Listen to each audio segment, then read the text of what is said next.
It's not, it's a way of managing the emotion if it feels like it's out of control. Mm. It's a way, if people who feel like they can't be present with it or there's too much, exercise is a great way to channel things. You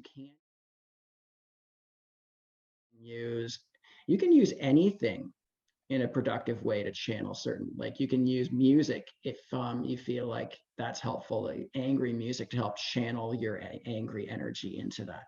You can write things down, you can write stories, you can write poetry, you can draw, you can direct your energy towards any activity. Writing can often be a great way to do it because you can get your feelings out on paper, and it's a way of engaging with it and externalizing it without necessarily doing anything that's going to hurt anyone else.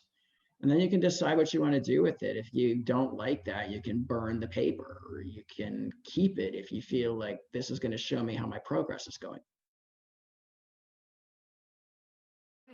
The trick is also, since a lot of, if these are long suppressed emotions and whatnot, there's going to be, these are actually going to be heavily influencing how you deal with life and those past events, and how you've interpreted them has affected all future choices. So the point is that you feel it out, you feel it out, and then sort of take notice of the insights that will start to emerge later on. I think it's like anything, it's going to be important to consider context. I think in certain situations, it's going to be important to be strong in the situation, but then account for how you were doing later. Like, for example, if someone you care about is about to go in for a life-threatening operation, this is not the time to be crying and falling apart. They need you to be strong, right? And so strength is called for. Sometimes in crisis situations, it's useful to be strong because if everybody falls apart, nobody's going to be able to solve a problem. Some people are going to fall apart, some people aren't, and those that don't fall apart and are able to sort of, direct people around so that the crisis is averted, especially when where life and limb are involved, it's incredibly important. But afterwards, it's important to acknowledge how you've done with that, how you're doing. Like, if you go through that, you're going to have that trauma split.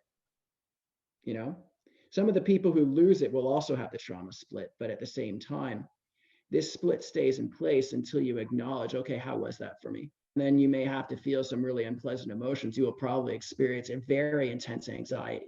And if you don't do that, if you don't try to return and acknowledge how it was and process how you felt about it and talk it out with people, then what's going to happen is most likely you will eventually find yourself in a therapist's chair, talking about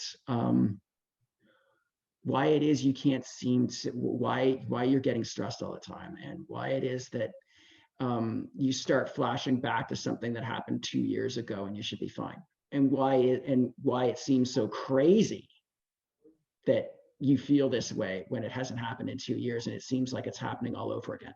And just for the record, it's not crazy. It's just that left hand is trapped in time, and it's literally saying to right hand, I'm still stuck here. I need help.